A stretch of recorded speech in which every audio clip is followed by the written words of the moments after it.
একটা ঘুরা দে, একটা গালি দে, আমার সাথে ঘুরে গেছি।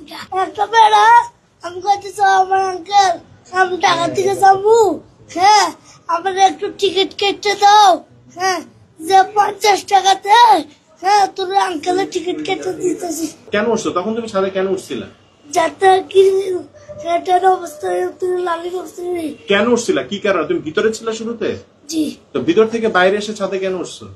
সাথে পুত্রের একটা মানুষ দামিলা একটা ঘুরা দে, একটা গালি দে, আমার সাথে ঘুরে গেছি। তো তুমি এই পরে কি করলা? এরকম করার পরে তুমি কি করছো? তুমি বের হয়ে গেছো? জি হ্যাঁ লালির অবস্থায় গিলটা ধরেছি। দরজা তো বন্ধ ছিল, কেমনে তুমি গ্রিল ধরছো?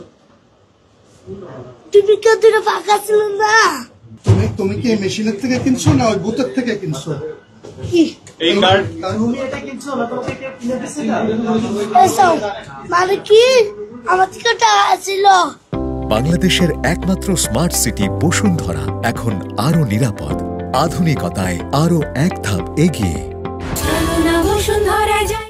হ্যাঁ একটা বেড়া আমি কইতেছ আমার আঙ্কেল আমি টাকা থেকে যাবো, হ্যাঁ আমার একটু টিকিট কেটে দাও, হ্যাঁ যে 50 টাকাতে, হ্যাঁ তোর আঙ্কেলের টিকিট কেটে দিতেছি।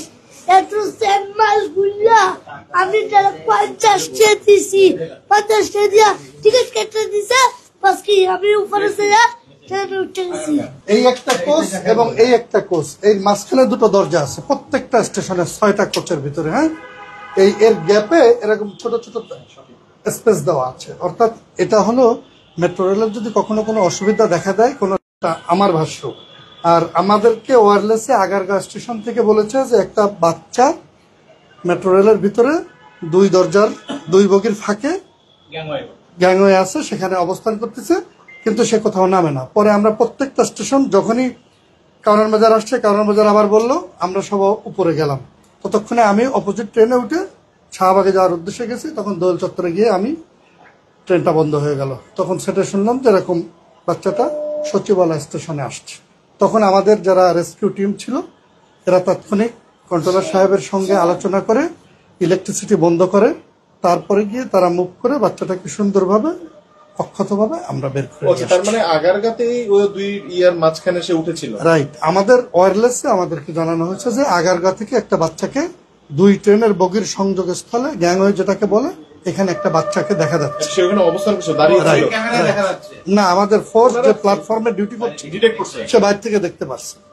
সে বলার পরে আমরা কন্ট্রোলের মাধ্যমে প্রত্যেকটা স্টেশন, নেক্সট স্টেশন, পরবর্তী স্টেশনকে জানাচ্ছি যে এই ঘটনা, এই ট্রেনটায় এই অবস্থা, যদি কারো চোখে পড়ে দ্রুত যেন আমরা ব্যবস্থা নিতে পারি। কিন্তু ও তো ছোট মানুষ, ও এমন ভাবে বসে পড়ে বাইরে থেকে দেখা যায় না। ট্রেন তো 30 সেকেন্ড 10 সেকেন্ড 15 সেকেন্ড পরেই বন্ধ হয়ে যায় দরজা।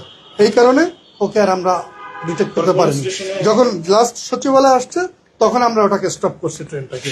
আমরা ফোর্স সহ সবাই ট্রেনটাকে বন্ধ করে কন্ট্রোলার সাহেবকে নিয়ে যখন ইলেকট্রিসিটি সব বন্ধ করে দিল, এরপরে যাতে কোনো বিপদ না হয়, কারণ এটা কমপ্লিট একটা ইলেকট্রিসিটির বিষয়, ওকে সেভ করে আনা, ফোর্স সেভ, সবাইকে যাতে নিরাপদে সুন্দরভাবে নিয়ে এসে যায় সেটা করে আমরা ওকে আমাদের কন্ট্রোল রুমে নিয়ে এসে যখন প্রাথমিকভাবে জিজ্ঞাসা করি, তখন সে বলে যে একটা টিকিট সে কেটেছে 50 টাকা দিয়ে, এই টিকিটের মাধ্যমে সে উঠছে। কিন্তু আমার প্রশ্ন হলো, মেট্রো রেলের যারা টিকিট সেল করে তারা অন্তত এই ছেলেটাকে দেখে টিকিট দেওয়ার আগে অন্তত আমাদের সাথে কথা বলা উচিত ছিল। আমি মনে করি এটা আজকে যদি এই বাচ্চাটার বড় ধরনের কোনো ইনসিডেন্ট হতো তাহলে দায়িত্ব কে নিত?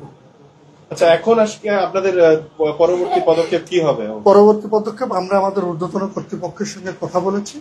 আমাদের কর্তৃপক্ষ আমাদেরকে জানিয়েছেন শাহবাগ থানার মোবাইল টিম আসবেন, তাকে আমরা সংশোধনাগারে দেওয়ার জন্য ঊর্ধ্বতন কর্তৃপক্ষের নির্দেশ মোতাবেক প্রথমে শাহবাগ থানায় হস্তান্তর করব, এরপরে শাহবাগ থানা থেকে তাকে সংশোধনাগারে প্রেরণ করা। ওর বয়স, নাম, ঠিকানা কি পেয়েছেন? আমরা শুধু ওর নাম বলে ইয়াসিন, বাবার নাম বলতে পারে না, বাড়ি কোথায়, মাঝে মাঝে বলে ঈশ্বরদী, মায়ের নাম তো পরেরই কথা, বাবার নামও বলতে পারে না, শুধু বলে পথ। আমার হিসেবে ওর বয়স হবে 10 থেকে 12 বছর আমার ব্যক্তি।